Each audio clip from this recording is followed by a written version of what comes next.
Writing secondary essays is one of the most overwhelming parts of the med school application process. Today, I'm going to give you the exact framework that I've been using with my clients for 10 years to write secondaries efficiently, effectively, and in a way that makes med schools want to interview you. The first thing we need to talk about is that secondary essays are not a place to restate your primary. It's also not a place to list all of the things that are great about a school. They already know what they have going on. Secondaries are a space where you can speak specifically about the overlap between your identity and what they have to offer. It's a space for you to show them why studying at their program is a uniquely good fit for you. The answer to that question is going to be different for every school that you apply to, but when you find it and articulate it effectively, it can make a huge difference. Step one before you start writing anything is to read the prompt as if you were an admissions committee member. Ask yourself why the admissions committee would be asking this. What do you think they're trying to understand about you? And what does the fact that they're asking this question tell you about the school and their values? Try to narrow it down and be specific. What particular word in the prompt tells you that they're looking for a particular style of response or evidence of a specific value? Ask yourself, what is the narrowest interpretation of what they're asking?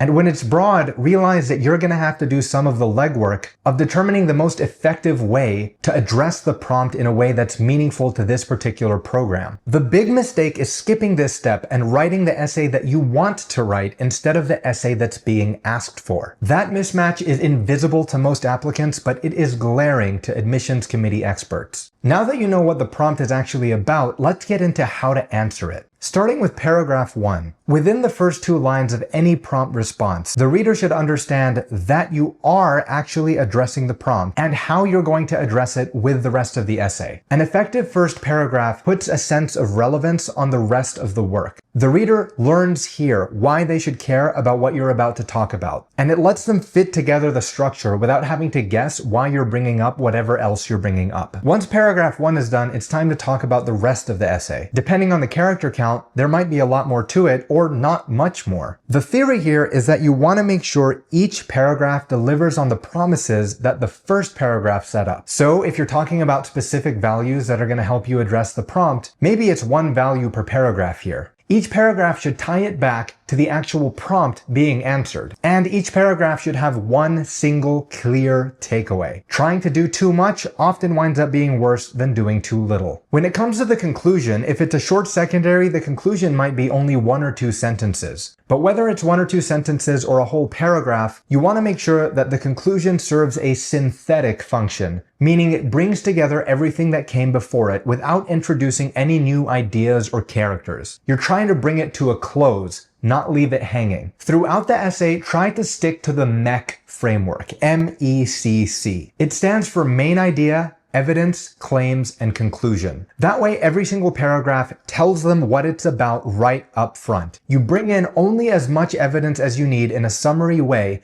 to substantiate the claims and the conclusions that come in each paragraph. When you're done, you move on to the next one. That clear structure makes it easy for the reader to understand what your main ideas are. It also creates a sense of motion in the essay, protecting you from rambling about granular details that don't really service the prompt directly. Now that you've diagnosed what the prompt is about and you've structured out your essay, you're ready to write it. So let's get into step 3, which comes in after you've written the essay. Now that you've written it, you want to run your essay against the checklist that will make sure you did everything well enough. Ask yourself the following question. Does paragraph 1 address the prompt within the first 2 lines? Does paragraph 1 scaffold the essay within the first 3 lines? Does every paragraph contain exactly 1 main idea? Wherever applicable, have you reflected on an entire body of work rather than reducing it down to 1 arbitrary moment? I'm talking about the random patient stories here. Is every sentence a complete sentence with no run-ons? Have I cut every single word that's not earning its place? Conciseness wins out over loquaciousness on secondary essays. Do I have more periods than colons, semicolons, em-dashes, and ellipses combined? Periods create a sense of motion and protect you from having big wild, run-on sentences? Does the conclusion avoid introducing anything new? Does the conclusion avoid listing good things about the school? That is one of the most common patterns we see in terrible conclusions, is that it reads as if you're summarizing the website as you're writing. Does the conclusion stay inside what the prompt actually asked, or are you concluding an essay that wasn't asked for? Does the essay read as a continuation of my primary, not a reintroduction of it? Did I proofread for typos and misspellings at least once before submitting? Reading out loud really helps with this. If you can check every box, the essay is at least structurally sound. That doesn't guarantee that the content is compelling, but it does guarantee that the reader won't be distracted by avoidable mechanical problems or by a failure to address the prompt. Now here's the part almost nobody talks about: the logistics of the secondary writing season. Most applicants are going to be deluged in a ton of secondaries. Dozens of essays from more than 20, 30 schools are going to come in within hours of each other sometimes. Don't overthink this, and don't make the mistake of working on multiple of them at once. It's a huge asset if you're able to get something done, submit it, and take it off of your list. My general advice is that you do them in the order that you received them. If you have multiple on your plate and don't know what to do, then do them in order of the schools you're most excited about. And remember, you don't need every secondary to be completely different from every other. As long as you're making it unique to the prompt, you can reuse different elements. Just make sure it doesn't come off as an impersonal copy-pasting from another school's response. While different schools' secondaries don't need to be different, any secondary should be substantially different from your primary application, adding either breadth or depth. And within a school's set of essays, you want to make sure that each one adds unique value, rather than restating yourself in multiple different secondaries. Now let's talk about what to do after you hit submit on a secondary. I'll keep it short, but one of the things that people are tempted to do is to keep rereading it and beating themselves up about what they could have done better. Remember that every time you write a secondary, you're going to get better at writing secondaries. So by the time you're done with one, you're probably going to have some critiques. Just move on and apply what you're learning to the next one. You have enough on your plate without worrying about things that you can no longer control. Now, this exact framework, the prompt breakdown, the skeleton, the checklist, the triage, I put it all into a free guide that you can download at the link in the description. If this was helpful, please share it with someone else who would benefit and subscribe